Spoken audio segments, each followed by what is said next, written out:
بلغ العلا بكماله كشف الدجى بجماله حسنت جميع خصاله صلوا عليه وآله صلوا عليه وآله صلوا عليه وآله۔ اللہ تعالیٰ قرآن میں ارشاد فرماتے ہیں، اے ایمان والو، لا تتخذوا الکافرین اولیاء من دون المؤمنین، تم ایمان والوں کی بجائے کافروں کو دوست مت بناؤ۔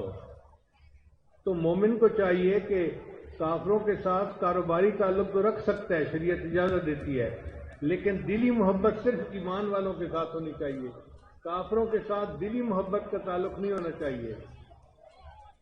اب مرزا قادیانی کی نعرہ تکبیر، نعرہ تکبیر، تاج و تخت ختم نبوت حضرت امیر مرکزی عالمی مجلس تحفظ ختم نبوت، نعرہ تکبیر۔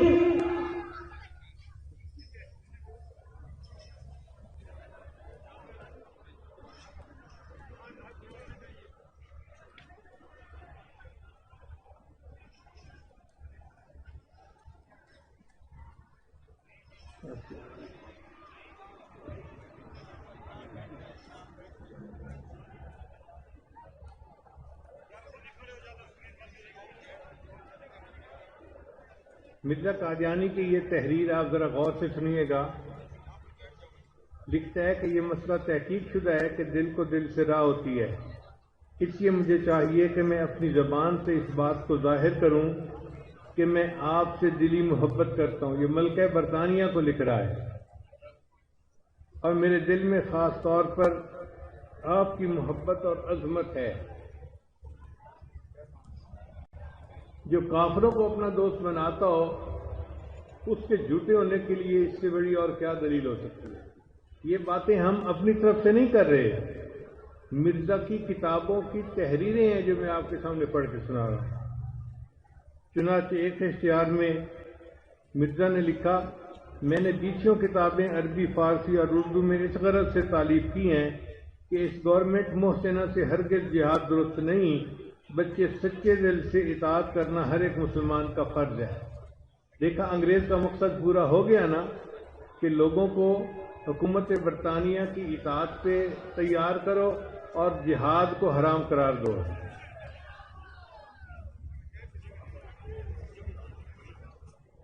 مرزا نے اپنی کتاب میں یہ بھی لکھا، اس حکومت کے پاس میرا کوئی ہمسر اور نصرت و تائید میں وکیل نہیں، یعنی جیسا میں اس کا مددگار ہوں حکومت کا، اور کوئی ہے ہی نہیں۔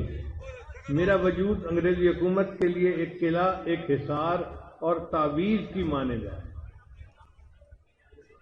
اللہ تعالی ہمیں اس جھوٹ سے بچنے کی توفیق عطا فرمائے، اور اس فتنے سے امت کو اللہ تعالی محفوظ فرمائے۔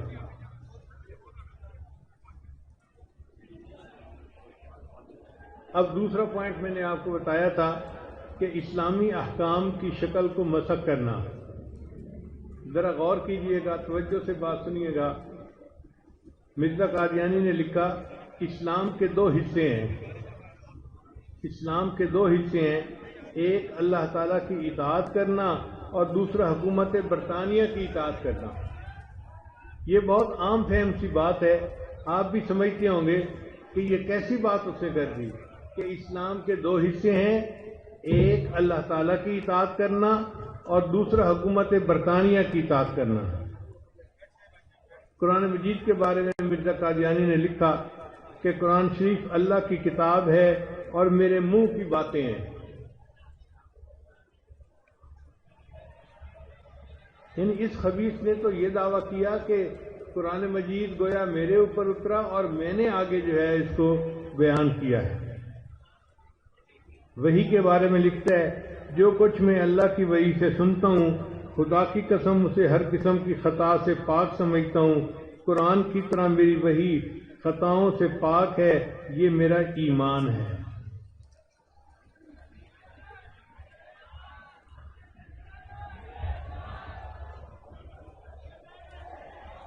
حج کے بارے میں لکھتے ہیں، ذرا غور کیجئے گا، لوگ معمولی اور نفلی طور پر حج کرنے کو بھی جاتے ہیں، مگر اس جگہ یعنی قادیان آنا نفلی حج سے ثواب میں زیادہ ہے اور غافل رہنے میں نقصان اور خطرہ، کیونکہ یہ سلسلہ آسمانی ہے، حکم ربانی ہے۔ نعرہ تکبیر، تاج و تخت ختم نبوت۔ آپ حضرات توجہ اور دھیان سے سنیں، شور نہ کریں، مہربانی ہوگی۔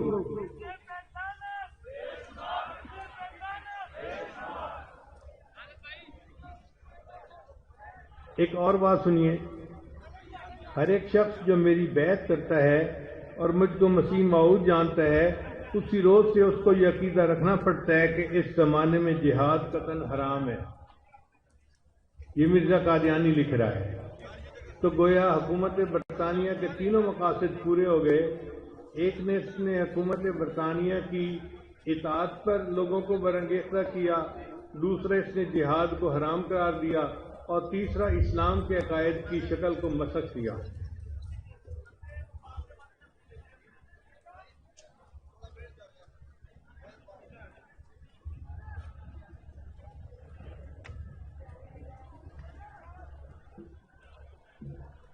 اب میں آخری بات کرتا ہوں، بات کو مجھے سمیٹنا ہے کہ مرزا قادیانی نے دعوے کیا کیے۔ اس میں میں کوئی تشریح نہیں کروں گا، صرف اس کے دعوے پڑھ کے آپ کو سنا دوں گا، اور آپ غور کیجئے گا کس طرح درجہ بدرجہ یہ اپنی دعووں میں آگے بڑھتا گیا، اور پتہ نہیں کیا سے کیا دعوے اس نے کر دیے۔ پہلا دعویٰ، میں سور مار ہوں۔ دوسرا، میں امین الملک جے سنگھ بہادر ہوں۔ یعنی اس نے سکھوں کا نام لیا، ہندوؤں کا نام لیا، اور دیکھا کہ لوگوں کا ریئیکشن کیا ہوتا ہے، پھر اس کے بعد اگلا قدم اٹھاؤں گا۔ پھر اس نے لکھا اپنے روحانی خزائن میں کہ میں کرشچن ہوں۔ پھر لکھا کہ میں آریوں کا بادشاہ ہوں۔ پھر اس نے لکھا میں گورنمنٹ برطانیہ کا تعویذ ہوں۔ جب یہ سارے دعوے اس نے کر لیے، اب اس کو جرأت ہوئی آگے قدم بڑھانے کی۔ لکھتا ہے کہ میں خاتم الاولیاء ہوں۔ پھر لکھتا ہے کہ میں مجدد ہوں، مہدی ہوں اور مسیح ہوں۔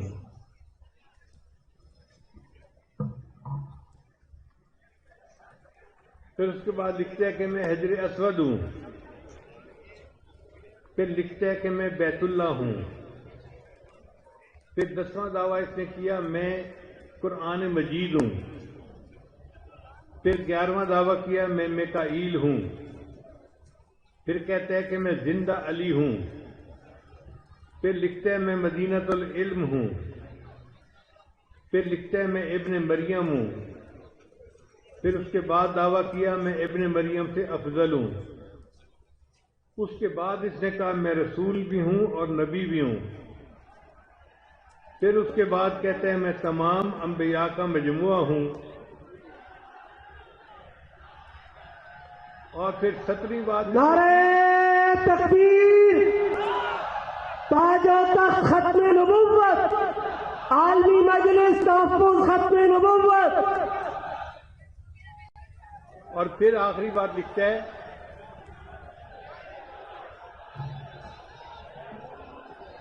کہ میں رحمت للعالمین ہوں۔ مجمع والوں سے گزارش ہے، آپ اندازہ لگائیں کہ ہمارے آقا صلی اللہ علیہ وسلم کو اللہ نے اس کائنات نہیں پورے جہانوں کے لیے رحمت بنا کر بھیجا۔ وما ارسلناک الا رحمت للعالمین، اور یہ خبیث اپنے آپ کو لکھتا ہے کہ میں رحمت للعالمین ہوں۔ قادیانیوں پہ لعنت، مرزا قادیانی پہ لعنت۔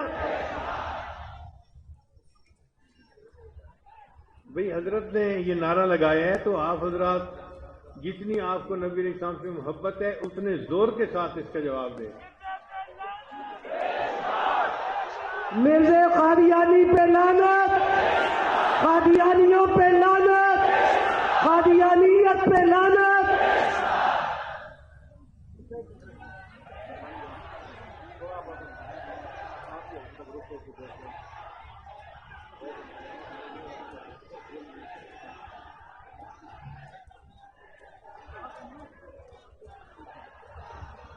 توجہ فرمائیے.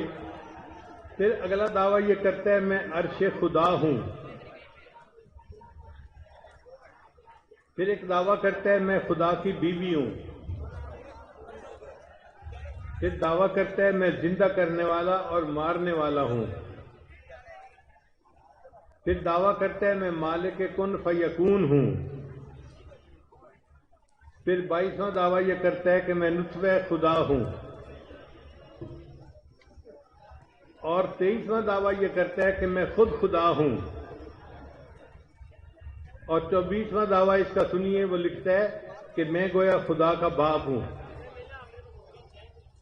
اب آپ اندازہ لگائیں کہ جو ایسا خبیث انسان ہو وہ تو ولی کہلانے کے قابل نہیں، نبوت تو بہت اونچا مقام ہے.